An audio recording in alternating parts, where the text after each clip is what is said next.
3 videos ago, I threw out an old mascara. I just now read in the local neighborhood paper about students helping a program called Wands for Wildlife. The program rehabilitates animals like injured and orphaned squirrels, baby ducks, and possums.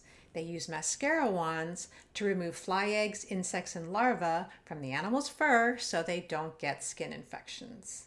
Here's a blurb from the article. Wands for Wildlife takes a common item that would otherwise go in the trash and recycles it to help wild animals that are all too often impacted by environmental changes caused by humans. Someone who doesn't have hoarding issues probably wouldn't think twice about the old mascara they had just thrown out. But me? Ugh, right in my feels. Injured and orphaned animals, recycling, the environment. The students collected used mascara wands and cleaned them with soap and warm water before shipping them off. Logically, I know it wouldn't make sense for me to send one mascara wand to North Carolina, but my gut reaction was emotional. I threw my mascara in the trash when it could have been used to help save a little critter.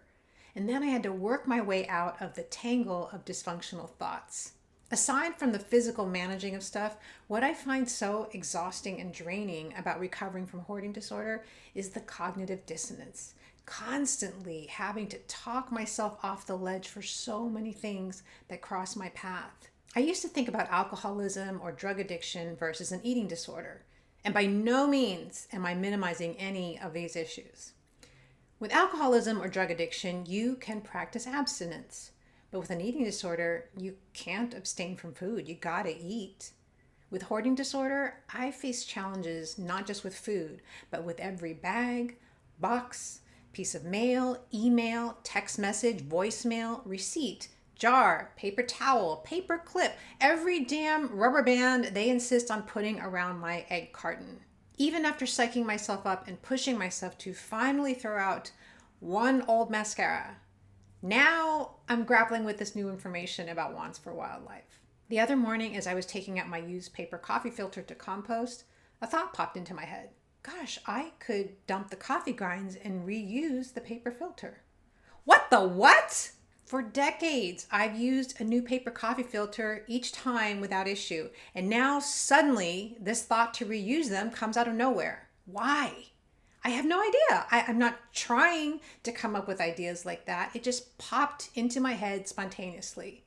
I don't want ideas like that to consider because my day-to-day existence is already burdened enough.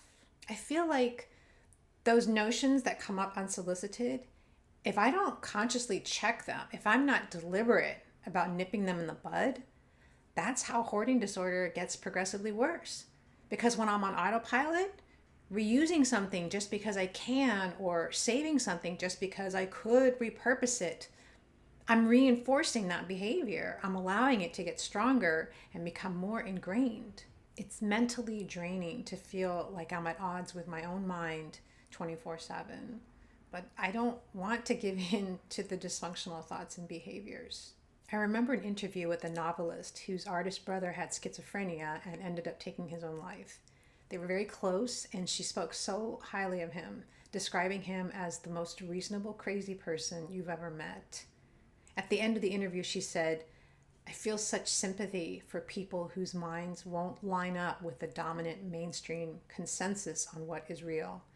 It's just a tremendous handicap to have to deal with. I think about it constantly, just the good luck of having sound mental health. It's such a gift, and so many people don't have it." If you're watching this and have a loved one who has hoarding issues, please try to understand how intrusive and consuming the dysfunctional thoughts can be and how much it can take your loved one to fight them.